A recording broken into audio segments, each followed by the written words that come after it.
बिस्मिल्लाहिर्रहमानिर्रहीम। अस्सलाम वालेकुम स्टूडेंट्स। आज हम पढ़ेंगे 9th class chemistry chapter number 1 fundamentals of chemistry, chemistry के बुनियादी असूल। इसमें सबसे पहले हम साइंस का इंट्रोडक्शन पढ़ेंगे। साइंस क्यों पढ़ेंगे? क्योंकि केमिस्ट्री साइंस की ही ब्रांच है, साइंस की शाख है। सबसे पहले हम साइंस को समझना ज़रूरी है कि वो इल्म जो इस दुनिया को समझने का फहम मतलब समझ बूझ अदा करता है, वो साइंस कहलाता है। The knowledge that provides understanding of this world called science। अब साइंस कब वजूद में आई, क्यों वजूद में आई? जब इंसान ने अल्लाह ताला की बनाई हुई चीज़ों पर गौर व फिक्र करना शुरू किया तो साइंस वजूद में आई। अब इंसान ने अल्लाह ताला की बनाई हुई चीज़ों पर गौर व फिक्र कब करना शुरू किया और कैसे करना शुरू किया? जैसे कि अब हम देखें अर्थ को, ज़मीन को हम ले लें। अब दिन और रात बनते हैं। अल्लाह ताला ने दिन भी बनाया, रात भी बनाई, अल्लाह ताला ने बनाई है। लेकिन जब साइंटिस्ट इस पे गौर किया कि दिन कैसे वजूद में आता है और रात कैसे बनती है, तो उन्होंने देखा कि जब ज़मीन है वो घूमती है, सूरज के गिर्द घूमती है। जब ज़मीन सूरज के गिर्द घूमती है तो जब उस ज़मीन का वो वाला हिस्सा जो सूरज की तरफ होता है वहाँ पे दिन हो जाता है, और जब ये घूम के दूसरी वाली साइड पे चली जाती है, सूरज से दूसरी तरफ हो जाती है, तो वहाँ पे रात हो जाती है। ये इंसान ने, अल्लाह ताला ने बनाया दिन और रात, लेकिन इंसान ने क्या किया? ज़मीन और सूरज पर गौर व फिक्र किया, दिन और रात पर गौर व फिक्र किया, तो साइंस वजूद में आ गई। अब हम पढ़ेंगे केमिस्ट्री। केमिस्ट्री साइंस की शाख है। केमिस्ट्री को समझने से पहले हम सबसे पहले मैटर के बारे में पढ़ेंगे। मैटर क्या होता है, मादा क्या होता है, फिर हम केमिस्ट्री पे आएंगे। अब मैटर मतलब मादा। हर वो चीज़ जो कि वज़न रखती है और जगह घेरती है वो मादा कहलाती है। Anything that has mass and occupy space called matter. अब जैसे कि हम एग्जांपल ले लें, बुक की एग्जांपल ले लें। किताब है, किताब क्या है? जब उसको पढ़ी होती है, उसको उठाएं तो उसका मास भी होता है, वज़न भी होता है, और जहाँ पे रखेंगे वो जगह भी घेरेगी। या बोर्ड मार्केट की एग्जांपल ले लें। बोर्ड मार्केट इसको जब हम करते हैं तो इसका लाइट सा वेट भी है, वज़न भी है। अब इसको यहाँ पे अगर हम रखें तो ये स्पेस भी ऑक्यूपाई कर रहा है, जगह भी घेर रहा है। तो हर वो चीज़ जो कि जगह घेरती है और वज़न रखती है वो मादा कहलाती है। अब दुनिया में हर चीज़ जो है वो मादा है। जैसे कि इंसान ले लें आप, जानवर ले लें, परिंदे ले लें आप, बुक, पेंसिल, बैग, हर चीज़ जो है वो मादा है। लेकिन एयर, हवा को अगर हम मादा उस वक्त कंसीडर करेंगे अगर उसको एक सिलेंडर के अंदर हमने बंद किया हो।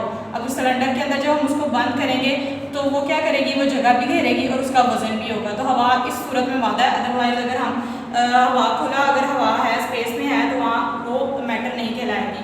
लेकिन एक और चीज़ अगर हम ले लें, शैडो मतलब साया। अब साया ना तो उसका वज़न होता है ना वो जगह घेरता है। जैसे जैसे हम चलते जाते हैं वैसे वैसे हमारे साथ जो है वो चलता रहता है। तो ये जो है, ये एक चीज़ जो है साया, ये मादा नहीं कहलाता। वैसे अदरवाइज हर चीज़ जो है वो मादा है। अब हम पढ़ेंगे केमिस्ट्री की डेफिनेशन के बारे में। केमिस्ट्री क्या है? Chemistry is the branch of science that deals with the composition, structure, properties and chemical reaction of a matter. Chemistry की वो शाख जो मादे की तरकीब, साख्त, खवास, खसूसियात और केमिकल रिएक्शन से मुतल्लिक रखती है, वो केमिस्ट्री कहलाती है। अब सबसे पहले हम देख लेते हैं कंपोजिशन, तरकीब क्या होती है। एग्जांपल से समझते हैं। जैसे कि वाटर है, पानी है, उसकी कंपोजिशन क्या होती है? H2 प्लस O, और क्या बन जाएगा? Water, H2O। अब पानी की अगर हम कंपोजिशन की बात करें तो पानी की कंपोजिशन क्या है, तरकीब क्या है? Hydrogen and oxygen. हाइड्रोजन और ऑक्सीजन आपस में मिलेंगे, कंबाइन होंगे तो पानी बनाएंगे। इसी तरह सोडियम क्लोराइड जो खाने का नमक है, उसकी कंपोजिशन क्या है? Na+Cl, सोडियम एंड क्लोरीन, ये इसकी कंपोजिशन है NaCl, यानी Cl बन जाएगा, ये होगी कंपोजिशन। अब देखिए वाटर एक मैटर है। हम मादा की बात कर रहे हैं। केमिस्ट्री की वो शाख जो मादा की तरकीब से मुतल्लिक होता है। सबसे पहले तरकीब, मादा, पानी वज़न भी रखता है, जगह भी घेरता है, मादा। सोडियम क्लोराइड नमक वज़न भी रखता है और जगह भी वज़न भी होता है इसका और जगह भी घेरता है, ये भी मादा है। अब इसकी कंपोजिशन क्या है? वाटर की composition hydrogen and oxygen, sodium chloride की कंपोजिशन सोडियम एंड क्लोरीन, ये होगी इसकी कंपोजिशन। कि एक चीज़ किन किन चीज़ों से मिलकर बन रही है वो उसकी हो जाती है तरकीब, composition. Next term is structure. First composition and next structure, साख्त। अब साख्त क्या है? अगर हम समझे सोडियम क्लोराइड, इसकी साख्त क्या है? सोडियम। अब सोडियम क्लोराइड है, इसकी साख्त देखिए, इसकी साख्त क्या होती है, इसका स्ट्रक्चर क्या होता है? सोडियम के वैलेंस शेल में एक इलेक्ट्रॉन एक्स्ट्रा होता है और क्लोरीन के पास एक इलेक्ट्रॉन की कमी होती है।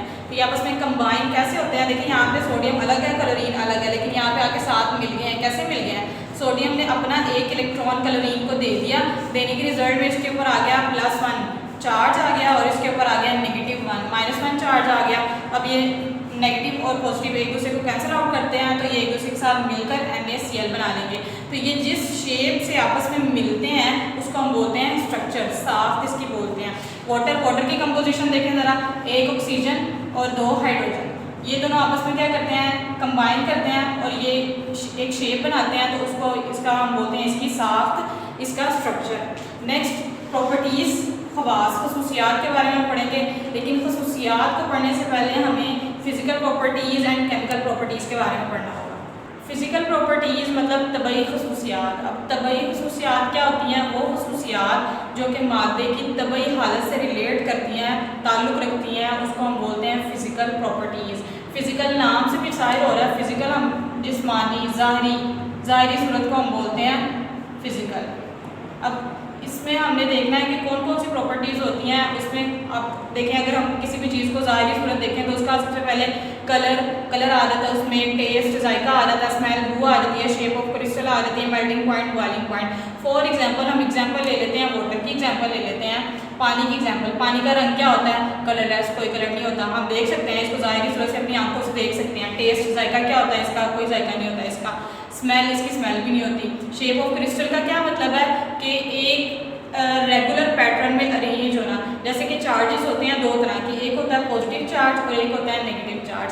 अब शेप ऑफ क्रिस्टल उस शेप को बोलते हैं कि जब आयंस, इनको हम बोलते हैं आयंस, पॉजिटिव और नेगेटिव आयंस जो है वो एक रेगुलर पैटर्न में एक खास मखसूस शक्ल में अरेंज में हो, उनको हम बोलते हैं शेप ऑफ क्रिस्टल। जैसे कि अगर जहाँ पे इन्होंने अरेंज होना है तो जहाँ पे इसका पॉजिटिव चार्ज होगा उसके सामने इसका नेगेटिव चार्ज होना चाहिए। अब ये पॉजिटिव है, इसके सामने इसका नेगेटिव होना चाहिए, नेगेटिव के सामने पॉजिटिव होना चाहिए, यहाँ पे पॉजिटिव और नेगेटिव। इस तरह देखें ये एक दूसरे को अट्रैक्ट कर रहे हैं, पॉजिटिव नेगेटिव एक दूसरे को अट्रैक्ट करते हैं। तो इस शेप, जब ये वाली शेप बन जाती है, अट्रैक्शन की जो शेप बन जाती है उसको हम बोलते हैं शेप ऑफ क्रिस्टल, क्रिस्टल की शक्ल।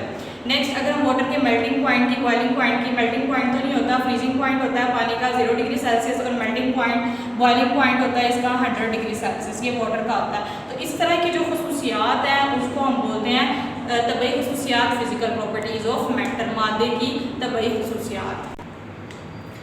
फिजिकल प्रॉपर्टीज़ की एक एग्जाम्पल है। अब एग्जाम्पल क्या है? मैंने जैसे आपको बताया कि ज़ाहिरी सूरत चेंज होती रहती है।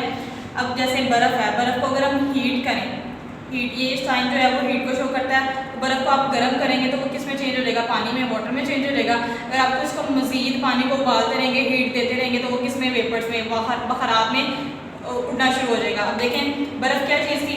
सॉलिड, ठोस हालत। पानी क्या हो गया? लिक्विड में आ गया। एंड वेपर्स, जब वो बखरात बन के उड़ना शुरू कर दिया उसने, तो वो किस फॉर्म में आ गया? गैस फॉर्म में आ गया। अब देखें है क्या है? पानी ही है, लेकिन अपनी हालतें चेंज करता जा रहा है। कभी वो ठोस हालत में आ रहा है, कभी वो माया हालत में आ रहा है, कभी वो गैस हालत में आ रहा है। आइस को अगर हम हीट करेंगे तो वाटर में, वाटर को हीट करेंगे तो वो वाटर वेपर्स में कन्वर्ट होता जाएगा। है वाटर ही, बर्फ़ की शक्ल में था तब भी पानी था, जब उसको हमने हीट किया तब भी पानी की शक्ल में आ गया, फिर जब उसको मज़ीद हीट किया तो वो वेपर्स में वेपरेट होना शुरू हो गया। ये थी फिजिकल प्रॉपर्टीज़। अब हम करेंगे केमिकल प्रॉपर्टीज़। केमिकल प्रॉपर्टीज़ मतलब कीमियाई खसूसियात। कीमियाई खसूसियात का इन्हिसार होता है शय की तरकीब पर, मतलब कंपोजिशन ऑफ सब्सटेंस। सब्सटेंस मतलब शय। अब तरकीब के बारे में अभी अभी हमने पढ़ा है कि तरकीब क्या होती है। जैसे कि अगर हमने वाटर बनाना है, पानी बनाना है, तो उसके लिए हमें क्या चाहिए? एक तो हमें हाइड्रोजन, 2 हाइड्रोजन और 1 ऑक्सीजन आपस में मिलकर क्या बनाएंगे? पानी। अब पानी की कंपोजिशन तरकीब क्या है? Hydrogen and oxygen. इसी तरह अगर हम लें calcium carbonate, CaCO3, Ca calcium, CO3 carbonate, तो अगर हम इसको तोड़ें तो फिर डिकम्पोज करें तो ये किस में कन्वर्ट हो जाएगा? कैल्शियम ऑक्साइड में और साथ में कार्बन डाइऑक्साइड में। अब ये था डिकम्पोजिशन का रिएक्शन कि अगर इसको तोड़ें तो ये किस में कन्वर्ट होगा? कैल्शियम ऑक्साइड में और कार्बन डाइऑक्साइड में। अब कैल्शियम कार्बोनेट जो है इसकी कंपोजिशन क्या है? कैल्शियम ऑक्साइड और कार्बन डाइऑक्साइड, ये दोनों आपस में मिलेंगे तो क्या बनाएंगे? कैल्शियम कार्बोनेट ये बनाएंगे। ये होगी इसकी कंपोजिशन मतलब तरकीब। कोई भी शय मतलब पानी। अब पानी शय है, इसकी तरकीब क्या है? हाइड्रोजन और ऑक्सीजन। कैल्शियम कार्बोनेट है, इसकी तरकीब क्या है? Calcium oxide and carbon dioxide. अब केमिस्ट्री की डेफिनेशन में हम दोबारा से आ जाते हैं। केमिस्ट्री मादे की तरकीब, साख, खसूसियात। अब तरकीब भी हमने देख लिया, साख भी हमने देख लिया, खसूसियात भी हमने देख लिया। दो तरह की खसूसियात होती हैं, कीमियाई खसूसियात होती हैं, एक तबई खसूसियात होती हैं। नेक्स्ट लास्ट हम जो है वो reaction of matter, chemical reaction. अब मादे की जो रिएक्शन है, अब मादा रिएक्ट कैसे करता है, हम दो मादे ले लेते हैं, दो चीज़ें ले लेते हैं। एक हम लेंगे वाटर, पानी को ले लेंगे, एक हम ले लेंगे सोडियम क्लोराइड NaCl। अगर हम पानी के अंदर नमक को डालेंगे तो वो क्या कर लेगा, उसको डिसॉल्व कर लेगा, हल कर लेगा। ये उसका केमिकल रिएक्शन है कि एक जो चीज़ है वो दूसरे के साथ में रिएक्ट किस तरह कर रही है, कर भी रही है कि नहीं भी कर रही।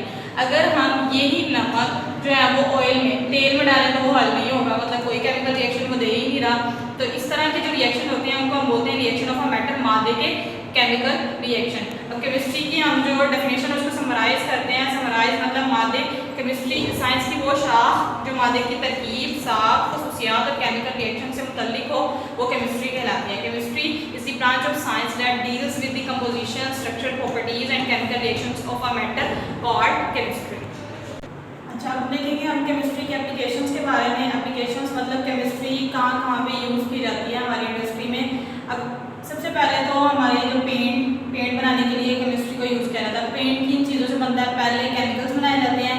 केमिस्ट्री जो है वो सारे केमिकल से रिलेट करती है। केमिस्ट पहले क्या करते हैं, पहले इंडस्ट्रीज बनाई जाती हैं, वहाँ पे केमिकल्स बनाए जाते हैं। केमिकल्स बनाने के बाद फिर इसको हम जो डेली लाइफ में हमारी चीज़ें यूज़ होती हैं उसमें उन केमिकल्स को इस्तेमाल किया जाता है उन इंडस्ट्रीज़ में। अब सबसे पहले पेंट हम बनाने के लिए, केमिकल्स बनाने के लिए केमिकल जो है पेंट बनाने के लिए यूज़ किया जाता है। प्लास्टिक बनाने के लिए यूज़ किया जाता है। साबुन वगैरह कपड़े धोने के लिए इसको यूज़ किया जाता है। केमिकल्स को डिटर्जेंट मतलब जो सरफ है और जो शैम्पू वगैरह है उनको जो धुलाई के लिए डिटर्जेंट्स यूज़ किए जाते हैं। डिटर्जेंट से अच्छी धुलाई हो जाती है और जल्दी हो जाती है। इसके अलावा जो ड्रग हैं उनमें केमिकल का इस्तेमाल किया जाता है। पेपर, कागज़, आजकल कितने खूबसूरत कागज़ जो है वो कलरफुल कागज़ मिल जाते हैं, पेपर मिल जाते हैं। उन इंडस्ट्रीज़ में केमिकल्स ज़ाहिर है कलर लाने के लिए केमिकल्स का इस्तेमाल किया जाता है, तो वहाँ पे इसको यूज़ किया जाता है। मेडिसिन, अद्वियात, जो फार्मास्यूटिकल इंडस्ट्रीज़ हैं, जो अद्वियात बनाने वाली इंडस्ट्री हैं, वहाँ पे केमिस्ट्री को जो टर्म है उसको इस्तेमाल किया जाता है। इसके अलावा पेट्रोलियम प्रोडक्ट्स जितने भी हैं पेट्रोलियम के लिए, वहाँ पे इसको केमिस्ट्री को यूज़ किया जाता है। तो केमिस्ट्री हमारी डेली लाइफ में बहुत ज़्यादा इस्तेमाल की जा रही है। कोई भी चीज़ बनानी है उसकी कंपोजिशन क्या है, कि वो किन किन चीज़ों से मिलकर बन रही है, कैसे बन रही है, तो वो इसमें केमिस्ट्री का बहुत ज़्यादा रोल है हमारी लाइफ में। अब हम देखते हैं कि अब ये जो चीज़ें हम बनाते हैं, सारी केमिकल्स वगैरह हम यूज़ करते हैं, उसके अफेक्ट्स क्या हैं, हमारे इन्वायरमेंट पे क्या अफेक्ट हो रहा है और जो ह्यूमन बींग्स हैं, एनिमल्स हैं, उन पे क्या अफेक्ट हो रहा है। सबसे पहले तो ये जो केमिकल्स वगैरह जो इंडस्ट्रीज केमिकल्स बनाती हैं, केमिस्ट्री को यूज़ करते हुए केमिकल्स बनाती हैं, उससे हमारा वाटर भी पोल्यूट हो रहा है और हवा, एयर पोल्यूशन भी हो रही है और वाटर पोल्यूशन भी हो रही है। वो कैसे हो रही है, जब कोई भी इंडस्ट्री लगाई जाती है, आप इंडस्ट्री लगाई है, उन्होंने क्या करना है, अपनी केमिकल्स बनाए हैं, केमिकल बना के जो है वहाँ पे जो वेस्ट है अपना वो क्या करते हैं, किसी भी रिवर्स में, लेक में, दरियाओं में, झीलों वगैरह में जो है वो उसको छोड़ देते हैं। अब केमिकल मिला पानी जब साफ़ पानी के साथ मिलता है तो पानी में जो आबी मखलूक होती हैं, जो मछलियाँ वगैरह होती हैं, फिशेस होती हैं, वो उनके गिल्स बंद हो जाते हैं। अब जब गिल्स बंद हो जाएंगे, वो गिल्स के ज़रिए सांस लेती हैं तो उनको सांस लेने में प्रॉब्लम होगा और वो मर जाएंगी। इसके अलावा जो एयर हवा है हमारी, वो कैसे पोल्यूट होती है, इंडस्ट्री से धुआं निकलता है, वो भी उसको साफ़ किए बगैर बाहर फिजा में छोड़ देते हैं। जो इंडस्ट्रीज लगाते हैं वो उसको उनको धुएँ को साफ़ किए बगैर वो बाहर हवा में छोड़ जाते हैं। अब हवा के साथ वो केमिकल सारे मिलते हैं और वो हमारी हवा को आलूदा कर देते हैं। अब हम सांस लेते हैं, जब ऑक्सीजन हमारे अंदर जाती है तो हवा पोल्यूट हो गई है, आलूदा हो गई है।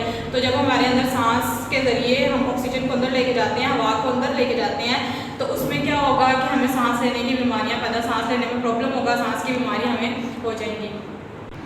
इसके अलावा जो केमिकल्स हैं, क्लोरोफ्लोरोकार्बन्स, जो कि हमारे अर्थ के इर्द गिर्द जो हमारी ओजोन लेयर है, ओजोन लेयर को ख़राब कर रही है। वो कैसे कर रहे हैं, क्लोरोफ्लोरोकार्बन्स जाते हैं फिजा में, जाते ही वो ओजोन लेयर के साथ रिएक्ट करते हैं और ओजोन लेयर को ख़राब करना शुरू कर देते हैं।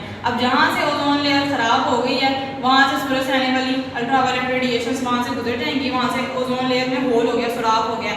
सूरज से जो अल्ट्रावायलेट सन से जो रेज आएंगी वो यहाँ से गुजर के अर्थ पर आ जाएंगी और अर्थ पे आके जो है वो ह्यूमन बींग्स में बीमारियाँ पैदा करती हैं, आँखों की बीमारियाँ होती हैं, जल्द की बीमारियाँ पैदा होती हैं इंसानों को।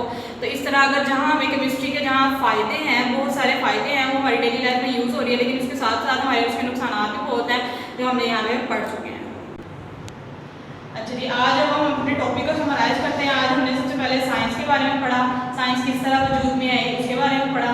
फिर हमने केमिस्ट्री की डेफिनेशन में पढ़ा, केमिस्ट्री में हमने कंपोजिशन, साख्त को देखा, स्ट्रक्चर को देखा, तरकीब को देखा, प्रॉपर्टीज़ को देखा। प्रॉपर्टीज़ में हमने फिजिकल प्रॉपर्टीज़ पढ़ा, केमिकल प्रॉपर्टीज़ को पढ़ा। फिर हमने केमिकल रिएक्शंस ऑफ मैटर को देखा।